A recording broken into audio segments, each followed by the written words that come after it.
રાતનો સમય હતો. ભુજની બજારમાં કાલા કપાસ વેચી વકો આહિર પોતાના જાતવાન બળદોને ડચકારતો ગાડું લઈ પોતાના ગામ કાળી તલાવડી તરફ પાછો ફરી રહ્યો હતો.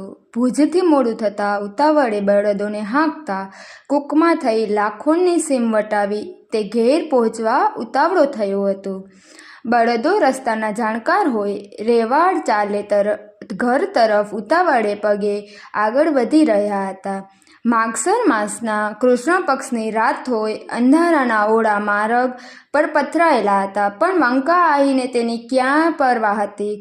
તે તો રામાપીનો હેલો લલકારતો ગાડું લઈ આગળ વધી રહ્યો હતો. પોતાના ગામ કાળી તલાવડીની સીમ શરૂ થતાં ઘેર પહોંચવાની જાજી વાર ન હતી.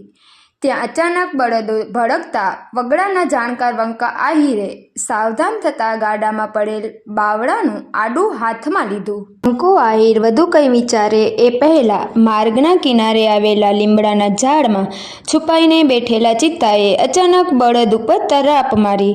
અંધારી રાતમાં તરાપ મારતા ચિત્તાની જગારા મારતી આંખો જોઈ વંકો આહિર પળનોય વિલંબ કર્યા વગર આડાનો છૂટો ઘા કર્યો. ચિત્તો બળદ સુધી પહોંચે એ પહેલાં જ વંકા આહીના આડાએ હવામાં જ તેની ખોપરીનો ભૂક્કો બોલાવી દેતા તે મરણને શરણ થયો. ચિત્તારૂપી માથેથી ઘા ટળતા વંકો આહી જાણે કંઈ બન્યું જ ન હોય તેમ બળદોને ડચકારતો રામાપીનો હેલો ગાતો ગાતો ઘેર પહોંચ્યો.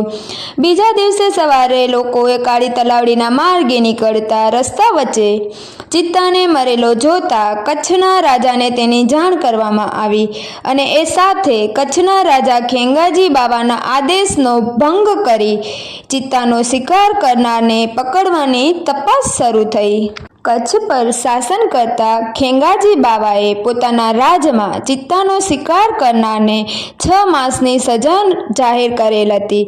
પોલીસે તપાસ કરતા ચિત્તાને મારનાર કાળી તલાવડીના વંકા આહિરને પકડી લેવામાં આવ્યો. ભુજની કોર્ટમાં કેસ ચાલતા વંકા આહિરે ચિત્તાને માર્યાનો ગુનો કબૂલ કરી લેતા તેને 6 માસની સજા કરવામાં આવતા જેલને હવાલે કરવામાં આવ્યો હતો. પરંતુ કચ્છના રાજા ખેંગાર બાવાને એક આડાના ઘાથી ચિત્તાને કાળી તલાવડીના વંકા આહિરે મારી નાખ્યાની વાત સાંભળતા તેને ભારે નવાઈ લાગી હતી.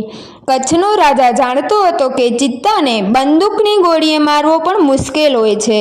ત્યાં એક આડાના ઘાથી ચિત્તાને મારનાર વંકા આહીની તાકાત અંગે નવાઈ પામતા તેને પોતાની સમક્ષ રજૂ કરવા આદેશ કર્યો. રાજ દરબારમાં હાજર થયેલા ઘેરદાર ચોરણા માથે કેડિયું અને માથે બાંધેલા સફેદ રૂમાલમાં શોભી રહેલા પડછંદ કાયા ધરાવતા વંકો આહીરને કચ્છના ધણી ખેંગાજી બાવા પૂછ્યું, વંકા, તું જાણસ કે રાજમાં ચિત્તાને મારવો ગુનો છે?